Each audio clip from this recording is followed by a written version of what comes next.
I want the grace of this mercy of transmitters and also confidence placed by our senior lecturers and all of you for this opportunity to share this with you. Uh, last last class we talked about some fundamental concepts of Confucianism, and they are very important concept is the conscience and also sincerity. Remember, sincerity is the way of the heaven, and to be sincere is the way of humanity, of the way of all human beings. We all learn to be one with the heaven, so we learn to be sincere, because with that sincerity, then we can achieve our mission in this life. Remember, in the beginning chapter of the Great Learning, it tells us who we are and what our missions in this lives are. We all have this heaven's mandate, and we are here to perfect our virtue and also to help others perfect their own virtue, so that we can all become a new person, or the original person we are, with our true self revealing, so that we can create a world of great harmony. And on a higher level, we can all attain Buddhahood. So last week we talked about those fundamental concepts, and we also talked about some points of how we can achieve this goal, fulfill this mission. Today we are going to continue with that, and I hope I can conclude this in 25 minutes.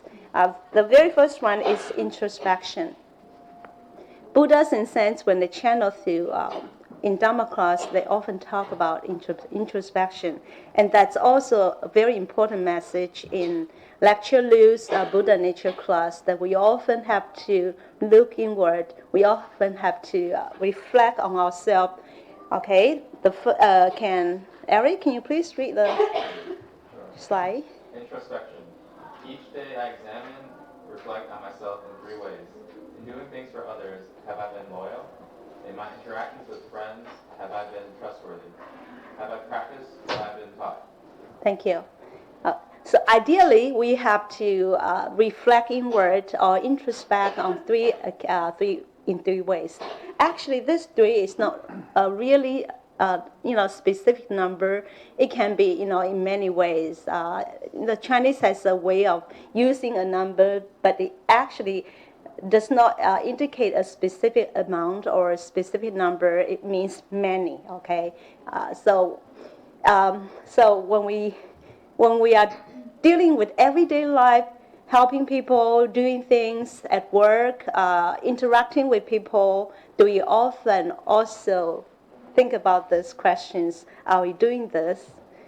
In the daily life, especially in the daytime when we are busy with work, with study, our mind is usually occupied by all these tasks and engagements, and we probably don't have that quite active in mind to think about. But in the evening, before we go to bed, we might want to take a moment and think of what happened in the daytime, what we did during the day, and see if whatever we did was really in accordance with our conscience, with the Tao.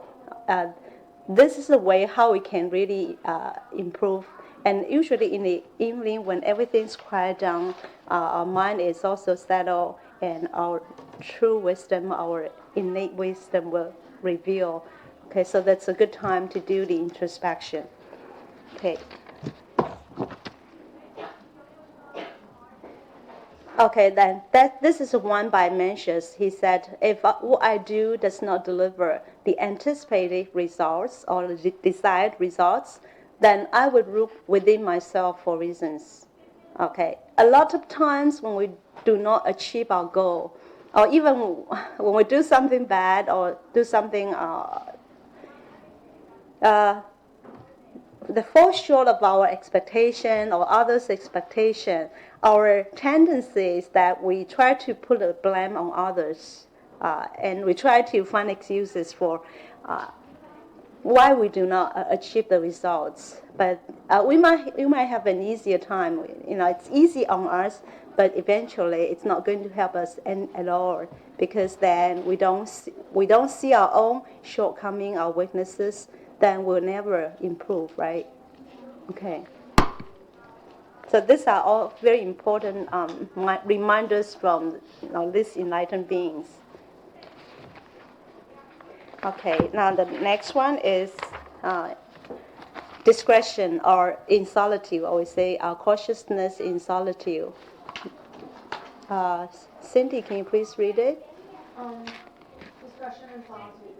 Therefore the superior man is cautious in a place where he is not seen, and apprehensive in a place where he is not heard. Nothing is more visible than the hidden, and nothing is more apparent than the subtle. Therefore the superior man is cautious and he is alone. Okay, so does this appear? Does the meaning kind of just register in your mind? Okay, so when we are alone, when nobody's watching, usually our guard is down, and this is at this solitude that really reveals what kind of person we are. Okay, because sometimes when we are with people, when we are in public, we might be more careful with our behavior, our conduct, with our speech. But when no one's watching, then we become more relaxed, and if we don't have good enough cultivation, then some of the bad habits might surface, and it's okay because we are still cultivating, and we still have different bad habits or temperaments, but we need to develop that awareness. As soon as we find that we are thinking of something improper or we are doing something improper, just stop right there, and in due time, then we will improve. Okay, and so just always remember. Even sometimes we say whatever we are thinking. Sometimes we think improper thoughts, and we say, "Oh, nobody knows what we are thinking about," but our Buddha nature knows. Okay, and again, we talk about a thought is an energy, and Buddhas in sense they can perceive that energy. Okay, and in Buddhism they also say a thought is reincarnation, because a thought can lead to what habit, action, and when we do that action often, it becomes a habit, and habit will, define what kind of future or destiny we will have. That's also Holy Teacher's merciful words. Okay, so it's very important that we maintain the dignity and the purity even when we are alone. Okay, now the next one is knowing a person. So this is another way Confucius, or in his Confucius and his some of his we say disciples, wise disciples have shared with us. Once one of his disciples asked Confucius, "What is wisdom?" And Confucius told him, "Knowing a person."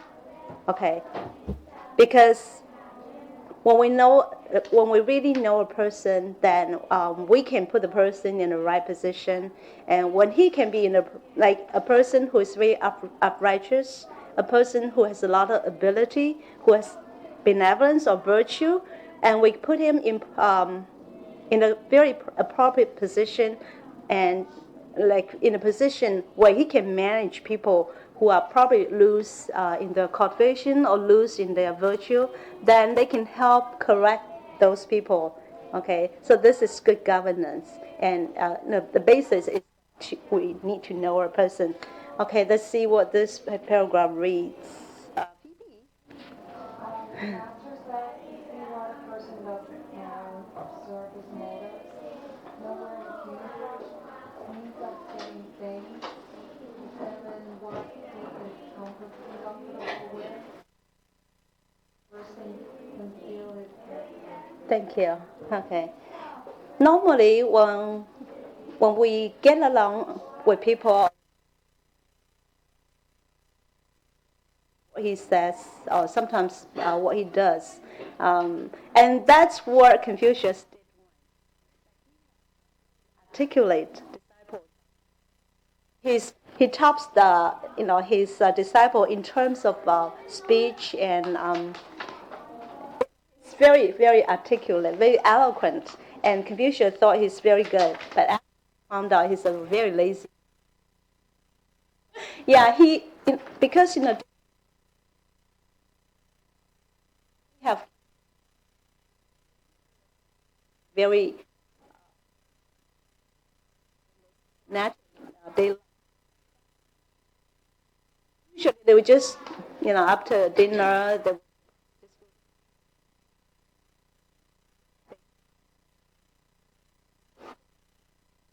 just in the daytime. Other disciples of Confucius are earnestly studying, and so that's why he said, if I judge by the speech, then I'm misjudging Zai Yu, this disciple. So it's very important. So we don't just judge a person by what he says and what he does. And so this is what Confucius told us to do. So we have to see what he does and also know what his motives are. Does he do these things for his own selfish gain, or maybe even for only his own family, or is he doing such thing for fame, power, or his doing this for the good of a general public, for a big mass, the entire society.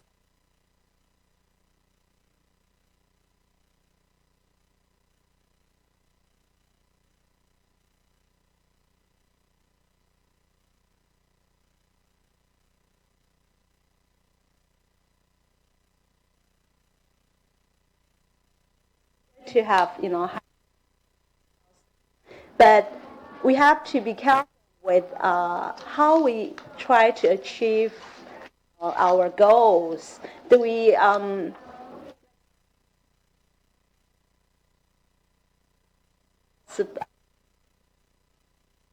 even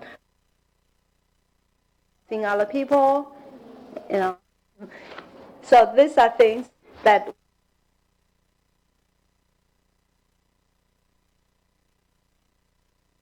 is doing these things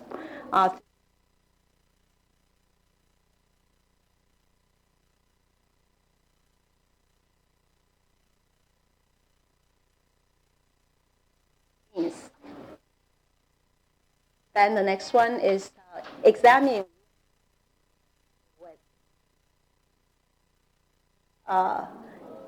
if a person is with like wealth or reputation or social status that comes through illegal means, like who's above him.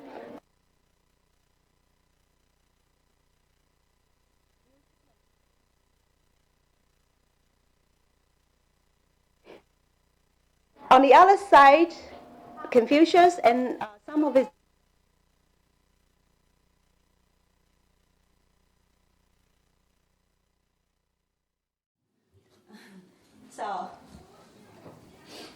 So this shows the person's character. We say the pin, right? No matter how hard it is, they are still happy. And this is the case with some of our predecessors. They went through so much hardship when they were pioneering Dao in different parts of the world, but nothing will change their determination to spread the truth. And they were still happy in spite of a lot of difficulties they have to encounter, they have to tackle. Okay. Yeah. So it's very important that in order to know if this person is usable, is accountable, then we have to really observe from different perspectives. There's a story about a Qing dynasty official. I think they were going to go into a war, and Zheng Guofan, some Chinese people might know, right? Zheng Guofan is like a general, so he needs more help. And Li Hongzhang recommended 3 people. When Li Hongzhang brought these 3 people to be interviewed by Zheng Guofan, Zheng Guofan was having a walk outside. And so Li Hongzhang waited inside his office. And when Zheng Guofan returned, Li Hongzhang told him about the 3 people that he was about to interview. And then Zheng Guofan asked, "Are you talking about the 3 people outside my office?" Li Hongzhang said, "Yes." "Oh, then I know what kind of position I should give them." He said, "There's one who always stands very straight, who looks very dignified. Even before he saw me, or even after I left him, he's always very dignified." Okay. And then there's another person who, when he saw me, he became very serious and very dignified. But again, after I left, he slouched and things like that. And there's another person whose eyes just look straight ahead. It's looks very firm. And so he said, for the first person, he's very trustworthy, so I can give him some important positions. And the second one, he's not being very honest, so I might give him some position that's not so important, like a trivial position. And the third one, he's a person who can really shoulder important responsibilities. Okay, so this is how he observe and how he judge a person and give them the appropriate position. Okay.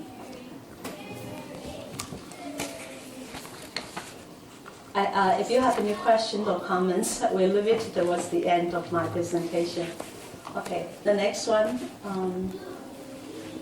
Okay, now we come to this part, which is also very important steps in helping us achieve our life's mission. This is learning. Okay, Confucius very emphasized learning because this is how we can really achieve our goal. Because I think I should go to the next one. Okay, as you see the second one. Okay, learning without thought is labor lost, and thought without learning is perilous. Okay, now what does it mean? If we just learn things, but we do not really internalize them, and we do not analyzing what we learned, then we might just as well waste our efforts in learning, because that does not, whatever we learn is not a part of us. It does not become our knowledge base, and which will also result in our wisdom, Okay, so that it's like labor loss, right? But thought without learning is perilous. It means that we just think, but we don't have a truth or a good knowledge as our basis, then we might go astray. And there's a Chinese saying, 失之毫厘，差之千里. If we are heading in the wrong direction, sometimes it's just a itsy bitsy, right? A thing we learn, or step we take, it will take us thousands of miles away from the right path. Okay, so learning is very important.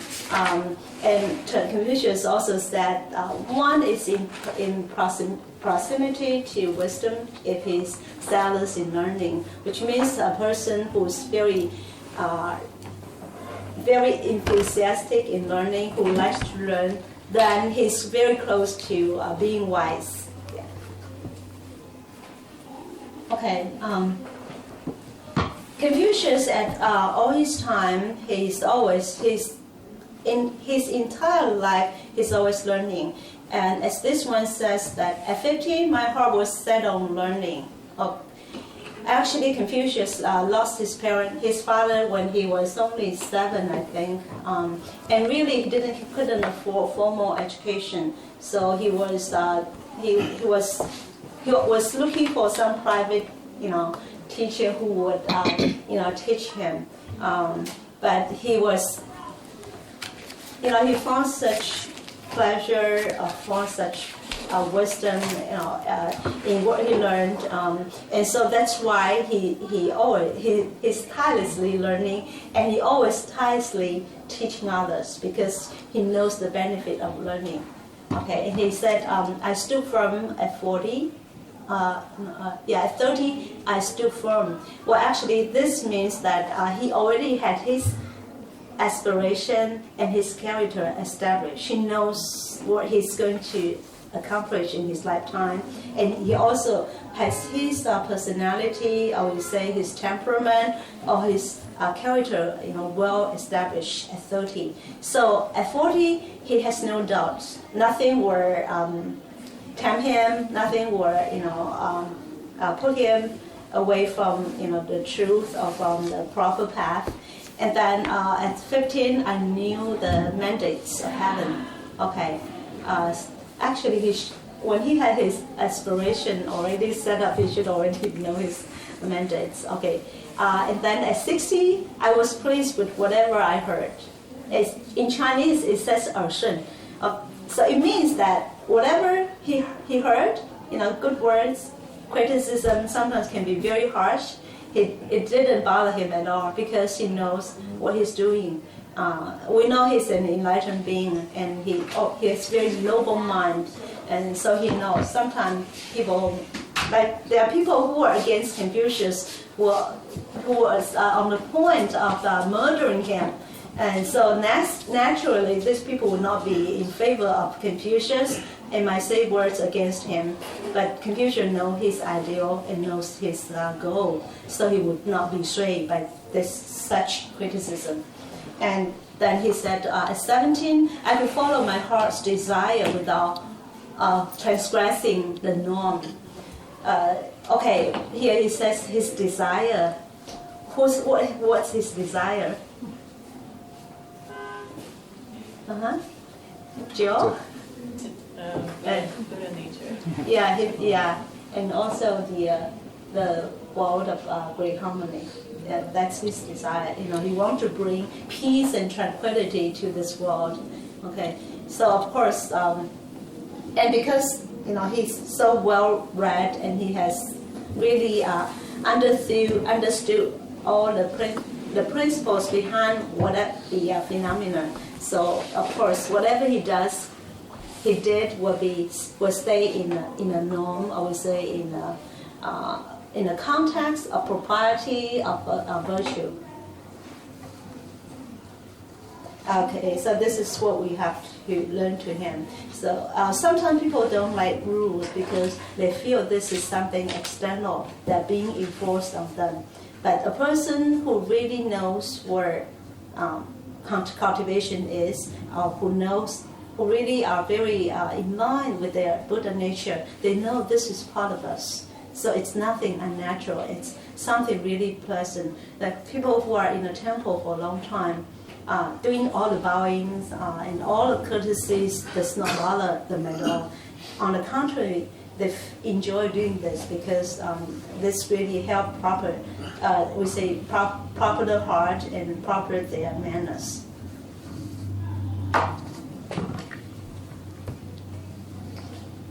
Okay. We went through the first two lines, and the last one is from the Doctrine of the Mean. Again, it shows us how we should. Learning is important, but how we learn is also very critical. It says study extensively. We have to study. So even Buddha said, not only do we study a good thing, we also sometimes have to know about other teachings. Okay, so that we can guide our disciples. Sometimes there are people who may talk about things in opposition to Buddha, and he actually encourages disciples to also get to learn about this so that they can tell what is right and what is wrong. Okay.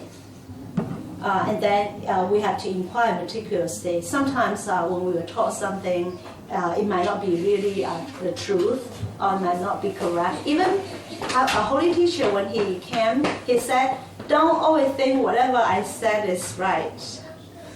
Okay, so actually, of course, a holy teacher is so wise, and whatever he told us is very helpful, very beneficial to us. But he's trying to remind us that we must not just blindly follow. We have to, like you said, we have to inquire. And we also have to know, using our wisdom to to think it through. And then we also have to think cautiously, and then discern clearly, which means we must be able to tell what is right and what is wrong. So finally, practice sincerely. Through my experience at the temple and helping with the temple, I really think the best learning is from practice. The last 2 days, I was helping with a Dao ceremony.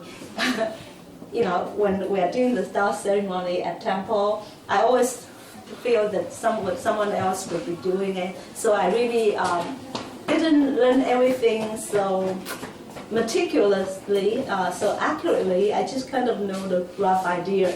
But the last 2 days, I had to do some of that myself, and I was really embarrassed to, do such a mediocre or such a bad job. But because of this experience, I don't think I would forget about how to do those, to write the certificates, things like that. I don't think, and also some of the procedures in setting up for the ceremony. Okay, so without practice, what we learn is again nothing. It's good for nothing. Okay. Confucius always likes to talk about, we say, moderation, or the right balance, or the right. I was always searching for that right word. We say the middle path, but it may not be really, the middle path when it comes to spatial relationship. But it's just the right place, the right degree, right extent, yeah. Appropriate, yeah. Okay. Again, in learning, he also has some, wise words to say about it. Let's see, Russia. Okay, Russia. Can you please read it? For one who does not like to learn, principles No limit, moderation, wanting to be benevolent might cause him to be fooled, wanting to be intelligent might cause him unrestrained. Leave him unrestrained. Inappropriate sincerity might cause him in harm's way. Being straightforward based on rudeness, leads to rudeness. Mm-hmm. Courage leads to chaos. Uprightness or Staunchness might make him conceited and presumptuous. Okay, thank you so much. I think some of the lines are kind of in echo with what we talk about. Some of the good qualities have to be very good, balanced, paired with propriety. If it does not happen in the context or in the within the territory of propriety, then that's not something good. Okay. Now, so someone who the pretext is that one who does not want to be benevolent or want to be intelligent, sincere, and things like that. However, they have to satisfy. They just have to be careful with the very first line. So, a person who does not like to learn the principles because they don't like to learn. They don't like to know the truth. So sometimes they don't know where the limits are, where they have to stop. Okay, what the norms are. But in that case, if you want to be benevolent, it might cause him to be poor. Okay, some people might say, "Oh, I'm broke and I don't even have something to eat. Can you lend me some money?" The person might be very kind, but he didn't know that he's a person who always haunts like a casino or a bar. Okay, give him the money, and he end up using the money in that places. That's being foolish, right? And he's being fooled. And then want him to be intelligent, or sound intelligent, or look intelligent, but he does not have the foundation of the learning and know the truth. Then he might become very unrestrained, and it can mean that just want to show off without showing good virtue, good conscience. And then the third one is inappropriate sincerity might put him on harm's way, because this type of person, he might have confidence in everyone. He might trust everyone, or sometimes he takes sincerity to a wrong way. For example, I think Mencius who gave us an example. A person was on date, was going to a date with the girlfriend. Okay, but the girlfriend didn't show up, and suddenly there was the flood, and so people say, "Oh, you should leave." But he said, "No, I have this date with my girlfriend. I should wait here." And so he waited, and so he was swept away by the flood. So that's not that's what foolish sincerity. Well, that's not sincerity at all now, right? That's being very foolish crush on a girl. Foolish crush. Okay, then I think we talked about straightforwardness, but if we don't follow the priority, we are just direct, then that's sometimes going to hurt people, so that's being rude. And then the courage is chaos. We don't know where the limits are. We just want to do whatever we want. Although it has every good intention, it might still result in a chaos. Okay, and the last one is being straightforward, being upright. Just like I don't yield because I'm the person who only I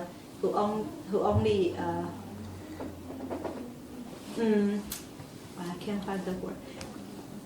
This type of person thinks he's always right, okay, and he does not yield. Sometimes the principles we have to sometimes adapt the principle to the circumstances and be more flexible. That's also in the 15 Buddha regulation. But if we follow that to the letter, then he might appear to be a very conceited and arrogant. Okay. So these are things that we can all learn when we are learning things, or when we want to be benevolent, we want to be sincere. Always use our wisdom. Whether this is the right occasion to be so. Okay. This is learn again about learning, and this is. In this paragraph, Confucius is using Book of Rites, Shi Jing, as an example. But he's using the Book of Rites as an analog, but extensively we can also use that to extend that to include all type of sutras, all classics by enlightened being. Edison, can you read it? The master said, "My children, why do you not study the book of poetry? The odes serve to enlighten the mind. They serve as a mirror to the reality. They teach the art of sociability. The voice complains of the commoners. From then you learn the more immediate duty of serving one's father and the remote one of serving one's ruler. From then we become largely acquainted with the names of the birds, beasts, and plants." Thank you. Okay, you all know about the Book of Rites, Shi Jing. I have not read everything myself, but we all know the beginning chapters, which is about a bird. Okay, and he's using that to read. There are female and male birds that once they found each other, they will never change their mind. They stick to the end. So they say they are bird of righteousness. Okay, and using that to refer, men and women, they have to be like that. And Confucius said there are 300 paragraphs or chapters in the Book of Rites. But if I have to summarize this Book of Rites in one word, it means there's no evil thinking in the Book of Rites. So it means everything about the paragraphs or the chapters, the content of the Book of Rights. It will give you the kind of purity, the kind of we say innocence. It's all perfect beauty. Okay, so it's very important. Confucius thinks it's very important for his disciple to read the Book of Rights because he said it serves to enlighten the mind. There are so many things to be learned from the Book of Rights. Now, one example is that you can, like, the Book of Rights is using analog to analogy to refer to something. Sometimes they don't just go directly to what he's going to express. They're going to use like the birds or other, natural phenomenon as an analogy, and then after they talk about that, then they bring out what they really try to convey. This is the same when we are trying to express our mind, especially when this may be, whatever we want to tell the other to do might be pretty harsh or severe, or can be very hard on the other's ear. So we use the analogy to make it, to kind of pacify the person, and then we tell them, what we are going to tell. But, sometimes we were told that when we're going to criticize someone, then we first praise or say good words about what his good points are, right? And then we start talking about some more, negative or criticism. Yeah. So, when we read the Book of Rights, it can help enlighten our minds, so we have a better way to relate to others, our message. And just like the third one says, they teach the art of sociability. Because Book of Rights can also nourish our manners and nourish our mind. And when our mind is very proper and we have very good art of speech, then we have better communication skills, have better interpersonal skills, then people would like to be close to us, and it's easier for us to make friends. Okay, and because we are trying to spread the truth, we are trying to propagate the Tao, so we can learn from this Book of Rights and see how we can get along better with people, although it's the same message. So sometimes people say it's not what you said, but how you say it, right? And then the last one is the Book of Rights can voice complaints of the commoner. This was actually referring to like a ruler or the emperor. When they read the Book of Rights, then they can see what's happening in the local area, not in the imperial court. And then if sometimes people have some complaints about the ruler, the emperor, they will write it in like some kind of ballads or some kind of some songs. And a wise ruler, when he read this, then he would reflect on himself and see, if he can make some improvements or some progress to benefit people. And then it said also when you read the Book of Rights, it can help you in a more immediate duty. Then we can perform our filial piety, because the Book of Rights also talk about filial piety. And then on the remoter or on a higher level, then we know how to serve the country, how to, especially when we have an official position in the imperial court, then we know how to give advice to the emperor on how to govern the country better. Okay. And the last one, it says when we read the poems, then we become acquainted with the names of birds and beasts and plants. Okay. Now, when we are also helping with the Tao propagation, and it's also important that we try to learn as much as we can, because we might encounter people from different backgrounds, like people from Buddhism, or people from Western culture, people from from a Christian background, things like that, or even a person of some scientific background. Then we try to. Of course, we cannot learn everything, okay? But whenever we have time, we try to read as much as I can. So we always have some kind of common language with people we are trying to bring to the temple. Okay, but that all having been said, Confucius also put virtue building, and goal setting before all the learning. So a person has to have good virtue as the foundation, and on top of that, then he can start learning more things. Because remember we say, if we don't have a virtue as our foundation, we might learn something evil, and that's going to also make us go the opposite direction, far away, and that's not desirable. That's not good. Okay.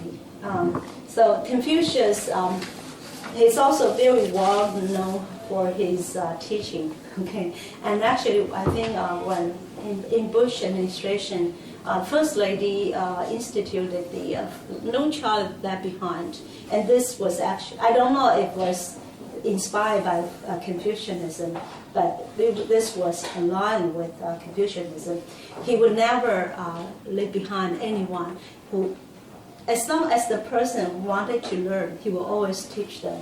Because there was a time when a person who was not very virtuous came to him, and he started teaching them. Some of Confucius' disciples couldn't understand.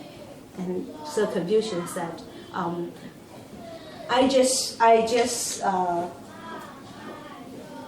because at this moment, I focus on this moment, he wanted to learn. Okay, I don't care what he was or what he did in the past. And I don't even care in the future. He's going to continue to learn no more. But at this moment he wanted to learn, then I have the obligation to teach him. Okay, that's his philosophy. And one other very well-known teaching method by Confucius is his teaching method vary from person to person. Okay, like when people ask him the same idea, like benevolence or being filial or being courageous, he always gives different answers to different disciples because he knows what they are lacking. So his answer is going to target towards that weakness. Okay, the last one is let me see. Oh, okay. The master said to his disciple, "My boys, do you think I conceal my things from you?" Because some of his disciples say, "Oh, you didn't teach us anything." Yeah, especially the analysts. It's usually like a conversation between Confucius and his disciple. He didn't really initiate anything. Like he just gave him a lot of theories. Usually, it's his disciples ask him questions and then he give answers. Okay, so some of his disciples said, "Oh, you didn't really teach us anything." So he said, "Do I really conceal things from you? There's nothing I conceal from you. There's nothing that I do that's not right or in front of you. That's the way I am." Okay, so we say actually learning and teaching is in every moment. If we, a conscientious or very, we say 很用心的 student, they can learn in every detail, in everything in life. Right? Like Confucius, he said, the door is right in front of me. That's the way I am. Because whatever he says, how he carries himself, and what his conducts are, and the way he's solving problems, all manifests his philosophy and his idea, his wisdom. But some students might be attached to some type of form that, "Oh, you're giving us a lot of teaching or theories, then that's teaching." But Confucius, he really thinks that it has to be revealed through his daily conduct, and so the student should really know, like from his behavior. in China we say 行住坐卧, okay? How we conduct business or deal with other people, and even when we sleep, what we eat, all shows that he's a cultivator. The Confucius is a cultivator and an enlightened being, because he do everything inside the norm. Okay, in the context of priority, I would say the virtues and the five constants. Okay. Well, I think I already taken up probably 10-15 minutes more than I should. Okay, so when you have time, I would strongly recommend that you try to get to learn the classics of Confucianism, because it help us understand who we are and what our goals are, what our mission should be, and it also gives us ways, like the great learning. The great learning gives us the goal, right? And then the analysts kind of give us day-to-day guidance in how we cultivate, how we live a life of wisdom and a life of fulfillment. Okay, almost in the beginning chapter of all these classics talks about the theme of the entire book, the great learning. The analyst is the beginning chapter of the analyst said we have to study, and we also have to often practice what we study. Okay, he said, isn't it pleasurable that we practice what we learned? And the great learning, the doctrinal mean gives us our goal in a higher plateau or higher level. That we can be one with heaven. We can be as sincere, as capable, as wise as the heaven. Okay, and Mencius, which is also another book by the Confucianism, it said, in governing a country is nothing more than cultivating the heart, nourishing the heart. Okay, I have to conclude my class, and I want to thank you for your attention. And if I said anything wrong, do not conduct my class wrong. I ask for forgiveness of Buddhas and saints, and I also ask for your, forgiving, her forgiveness.